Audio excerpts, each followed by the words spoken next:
ആലപ്പുഴയിൽ പലപ്പോഴായി പക്ഷിപ്പനി പടരുന്നത് തുടരുന്ന സാഹചര്യത്തിൽ ഇത് തടയുന്നതിനായി 2025 മാർച്ച് വരെ ആലപ്പുഴയിൽ കോഴി വളർത്തൽ നിരോധിക്കുന്നത് കേരള സർക്കാരിന്റെ പരിഗണനയിൽ. ശുപാർശ അടങ്ങിയ വിദഗ്ധ സമിതി റിപ്പോർട്ട് കേരള സർക്കാർ ഗൗരവമായി പരിഗണിക്കുകയാണെന്ന് മൃഗസംരക്ഷണ മന്ത്രി ജെ ചിഞ്ചുറാണി പറഞ്ഞു. രോഗം നിയന്ത്രണ വിധേയമാകുന്നതുവരെ താറാവ്, കോഴി വളർത്തൽ ഉൾപ്പെടെയുള്ള കോഴി വളർത്തലിനും നിയന്ത്രണങ്ങൾ ആവശ്യമാണെന്ന് അവർ പറഞ്ഞു. ഈ വിഷയത്തിൽ കോഴി കർഷകരുമായി സർക്കാർ ചർച്ച നടത്തിയതായി മന്ത്രി അവകാശപ്പെട്ടു. തിങ്കളാഴ്ച ന്യൂഡൽഹിയിൽ കേന്ദ്ര മൃഗസംരക്ഷണ മന്ത്രി രാജീവ് രഞ്ജൻ സിംഗുമായി കൂടിക്കാഴ്ച നടത്തിയ ശേഷം മാധ്യമപ്രവർത്തകരോട് സംസാരിക്കുകയായിരുന്നു ചിഞ്ചുറാണി.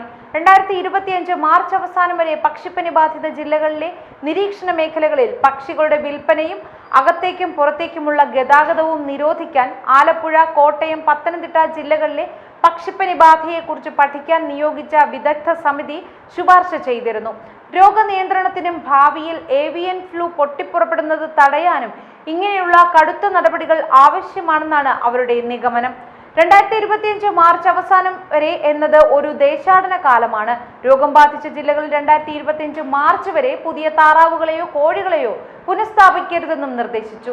സർക്കാർ ഫാമുകൾ ഉൾപ്പെടെയുള്ള നിരീക്ഷണ മേഖലകളിലെ ഹാച്ചറികൾ 2025 മാർച്ച് വരെ അടച്ചിടണമെന്നും റിപ്പോർട്ട് ശുപാർശ ചെയ്യുന്നു. 2024 ഏപ്രിലിൽ ആരംഭിച്ച ഏറ്റവും പുതിയ പക്ഷിപ്പനി വ്യാപനത്തെ തുടർന്ന് 3 ജില്ലകളിലായി 35,000-ലധികം പക്ഷികൾ നശിച്ചു.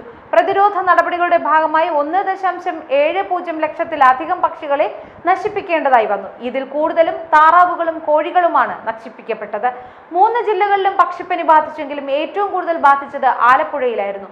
കുട്ടനാട് മേഖലയിലെ താറാവ്, കോഴി, കാട തുടങ്ങിയ പക്ഷികളെയാണ് മുൻകാലങ്ങളിൽ പക്ഷിപ്പനി ബാധിച്ചത്. എങ്കിലും ഇക്കുറി പ്രദേശത്തിന് പുറത്ത് സ്വതന്ത്രമായി പറക്കുന്ന പക്ഷികളുടെ പല ഇനങ്ങളെയും ബാധിച്ചു. ഇതിന്റെ ഫലമായി കാക്കകൾ, കൊറ്റികൾ, പരുന്തിനങ്ങൾ, പ്രാവുകൾ കൂടാതെ മയിലുകളിൽ പോലും ഈ രോഗം പടർന്നു.